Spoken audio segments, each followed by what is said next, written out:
Hello மக்களே, எல்லாரும் எப்படி இருக்கீங்க? இது உங்க ஜில்லாடி ஜீவா. பொதுவா பசங்களோட காதல் எப்படி இருக்கும்னு எல்லாருக்கும் தெரியும். ரோட்ல கத்துவாங்க, பைக்ல பின்னாடி சுத்துவாங்க, உலகத்துக்கே தெரியற மாதிரி ப்ரொபோஸ் பண்ணுவாங்க. ஆனா ஒரு பொண்ணோட காதல் எப்படி இருக்கும்னு என்னைக்காவது யோசிச்சிருக்கீங்களா? அவங்க காதல் ரொம்ப அமைதியானது. வார்த்தைகளை விட அவங்க பார்வையிலையும் செயல்லையும் தான் அந்த காதல் முழுசா தெரியும். இன்னைக்கு ஒரு பையனோட நிஜ அனுபவ கதை மூலமா பெண்களோட காதல் எவ்வளவு ஆழமானதுன்னு நான் சொல்ல போறேன். இத முழுசா கேளுங்க. உங்க வாழ்க்கையிலயும் இப்படி ஒரு பொண்ணு இருந்தா அவங்கள நீங்க என்னைக்கும் இழக்கவே மாட்டீங்க. கதையோட ஹீரோ அர்ஜுன், ஹீரோயின் நித்யா.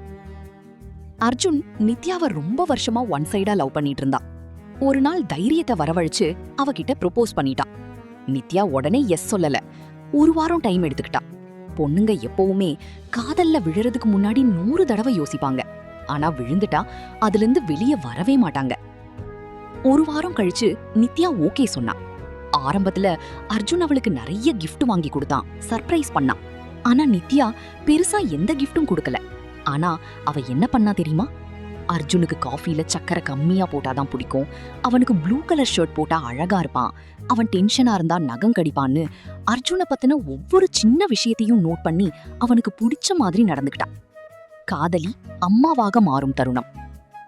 2 வருஷம் ரொம்ப சந்தோஷமா போச்சு. ஒரு முறை அர்ஜுனுக்கு பயங்கரமான ஃபீவர். உடம்பு முடியாம ஹாஸ்பிட்டல்ல அட்மிட் ஆகியிருந்தான்.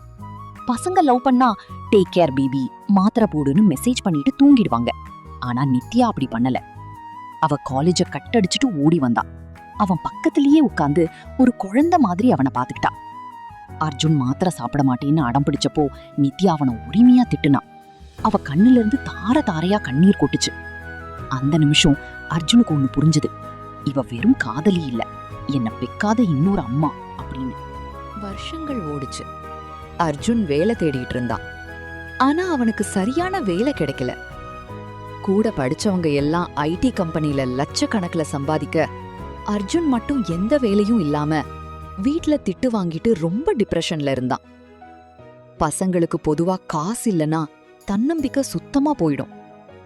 அர்ஜுன் நித்யா கிட்ட பேசுறத குறைச்சுக்கிட்டான். நான் ஒரு தோத்து போனவன், என்னால உன்னை சந்தோஷமா வச்சுக்க முடியாது, நீ வேற யாரையாவது கல்யாணம் பண்ணிக்கோன்னு நித்யா கிட்ட அழுதுகிட்டே சொன்னான். அப்போ நித்யா எந்த அட்வைஸும் பண்ணல. அவன் கைய இறுக்கமா புடிச்சுக்கிட்டு அவன் தோள்ல சாஞ்சுக்கிட்டு ஒன்னே ஒண்ணுதான் சொன்னான். நீ வேலைக்கு போனாலும் சரி, போகலைனாலும் சரி, நீ என் புருஷன். எனக்கு உன்னோட பணம் முக்கியம் இல்ல, நீதான் முக்கியம். நான் இருக்கேன் மாமா, நாம பாத்துக்கலாம்னு சொன்னான். மக்களே, இன்னைக்கு அர்ஜுனும் நித்யாவும் கல்யாணம் பண்ணிக்கிட்டு ரொம்ப சந்தோஷமா வாழ்ந்துட்டு இருக்காங்க. அர்ஜுன் இப்போ ஒரு பெரிய கம்பெனில மேனேஜர். இந்த கதையிலிருந்து நான் சொல்ல வர்றது ஒன்னே ஒண்ணுதான். பெண்களோட காதல் ஒரு ஆழமான கடல் மாதிரி. அவங்க உங்களை நம்பிட்டாங்கன்னா உலகமே உங்களை எதிர்த்தாலும் அவங்க உங்களுக்கு பின்னாடி நிப்பாங்க.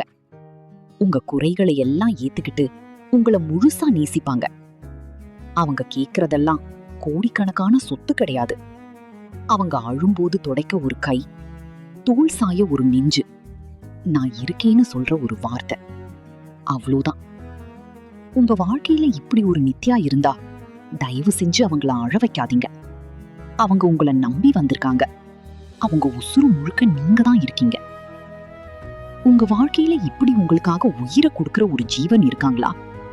கமெண்ட்ல அவங்கள டேக் பண்ணி தேங்க்ஸ்னு ஒரு வார்த்தை சொல்லுங்க. இந்த வீடியோ உங்க மனசை தொட்டிருந்தா மறக்காம லைக் பண்ணிட்டு நம்ம ஜில்லாடி ஜீவா சேனலை சப்ஸ்கிரைப் பண்ணுங்க. இதே மாதிரி இன்னொரு அழகான வீடியோல சந்திக்கிறேன். Love you all. Bye bye.